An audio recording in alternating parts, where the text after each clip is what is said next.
Hey everyone, welcome back to Let's Master This, the podcast where we dive into how work, tech, and life are changing faster than ever. I'm Mike, and I've got my wonderful co-host, Sarah, with me today. How's it going, Sarah? Hey, Mike. Super excited to be here. We've got a really juicy topic lined up today, the future of work. It's a huge subject, and it feels like everyone's asking, what does the next decade hold for our careers, our workplaces, and even the way we define success? Absolutely. We're going to cover everything from remote work and automation to what skills people should focus on, changes in company culture, and, of course, the impact of technology on all of this. So, whether you're commuting, working from your couch, or somewhere in between, buckle up. It's gonna be a fascinating journey. Let's start with a bit of context here. So, Mike, a few years ago, remote work was something only a few companies embraced. Then the pandemic happened, and bam, it was like the whole world was working from home overnight. Exactly. It was like, welcome to remote work, everyone. And suddenly, companies had to rethink everything. I mean, people went from spending 8 hours a day in an office to setting up makeshift desks in their kitchens. It was a huge shift. And what's wild is that some companies actually saw productivity go up. Suddenly, it wasn't about seeing your employees at their desks, it was about trusting them to get the work done. I think that really opened the door to flexible work in a way we hadn't seen before. Yeah, trust became a big part of the equation. For years, we've been tied to this 9-to-5 in-office culture, but I think we all learned that people are often more productive when they have control over their time. Couldn't agree more. And, think about the impact on people's lives: less time commuting, more time with family. I think the genie's out of the bottle on this one. People aren't going back to the old way if they can help it. So, Sarah, let's talk a bit about the good, the bad, and the ugly of remote work. I think for a lot of people, the benefits are obvious: no commute, flexible hours. But there are definitely some challenges too. Absolutely. I think one of the biggest challenges is loneliness. When you're not in an office, it's easy to feel disconnected. I used to take those casual chats over coffee or those water cooler moments for granted. Now, I miss them. I totally get that. Even for the introverts among us, having that casual human interaction is so important. And when you're working remotely, it's like you have to be really intentional about reaching out and staying connected. It's almost like you have to schedule your social life. Exactly. And then there's the whole always-on culture. When you're working from home, the lines between work and personal time get so blurry. I found myself checking emails late at night just because, my laptop is right there.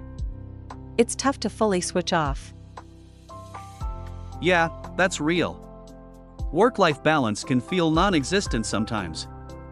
I think the solution has to come from both sides: employers setting reasonable expectations and employees setting boundaries for themselves. Totally. And companies that really care about their employees' well-being are starting to realize this. I've seen some companies implement no meeting days or quiet hours to help with that. It's nice to see mental health becoming part of the conversation. Yes. And on that note, let's talk a bit about the tools that are making remote work possible and maybe even helping with that work-life balance. Alright, Mike, tell me, what are your go-to tools for working remotely? Oh, where do I start? I'm a huge fan of Slack for team communication. It's like an office chat room that keeps the team connected. And for meetings, Zoom or Google Meet are pretty much lifesavers. Agreed. And I love using Asana for project management. It helps keep me organized when I have a million things to do. I think that's the challenge with remote work: staying organized without a manager hovering over your shoulder. True. And it's crazy to think that a few years ago, most people weren't even familiar with these tools. Now, they're part of our daily lives.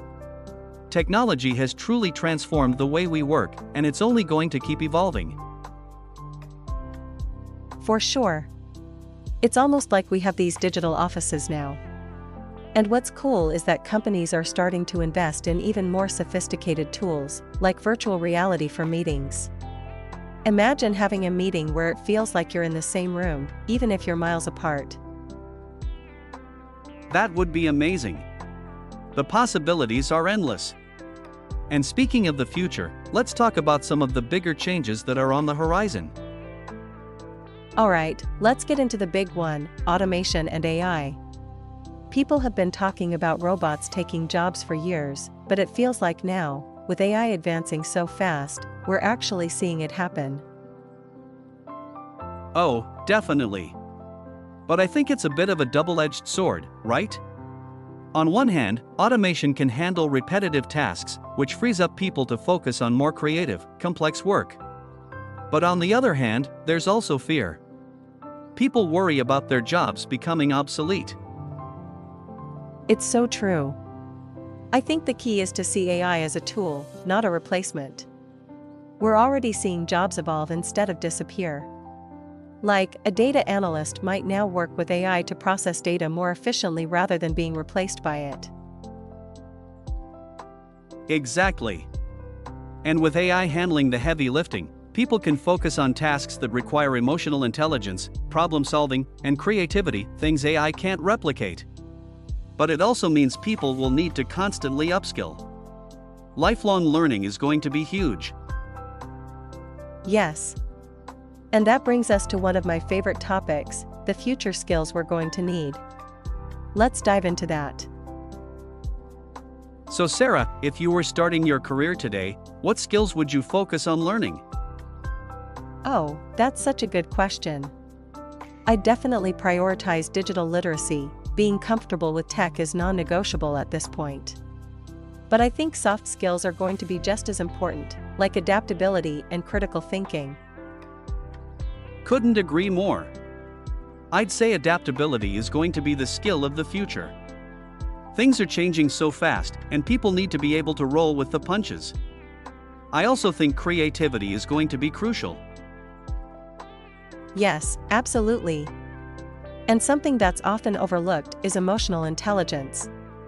Working remotely, and even in AI-integrated workplaces, makes empathy and communication skills more important than ever. You're so right. It's like, technology can handle the data and the routine stuff, but humans bring the emotional side, the critical thinking, and the connections that can't be replaced. Let's talk about the actual spaces where we'll work. Do you think offices will disappear completely, or are they here to stay? I think we're moving towards hybrid workspaces. Offices might not be for everyone, but I think they'll stick around as places for collaboration. Like, maybe people come in once or twice a week to brainstorm and socialize, but do the bulk of their work remotely. Totally. Offices will probably be more like collaboration hubs. And I think company culture is going to change along with it. Leaders are going to have to find ways to keep people connected without that daily face-to-face. Yes. That's going to be huge. Culture can't just be built in person anymore, it'll have to be intentional. Virtual team building, clear communication, and trust are going to be key. It's definitely a shift. Well, Mike, this has been such an insightful chat. I feel like we covered so much, from remote work to AI, future skills, and evolving workspaces. The future is unpredictable, but also pretty exciting, right? Absolutely. It's kind of amazing to think about all the possibilities. If there's one thing I've learned, it's that the future of work will be what we make of it, embracing change, staying flexible, and, hopefully, making work better for everyone. Couldn't agree more. Thanks to everyone for tuning in. We hope you enjoyed this deep dive into the future of work. Remember to stay curious and keep learning, who knows what's coming next? Until next time, let's master this.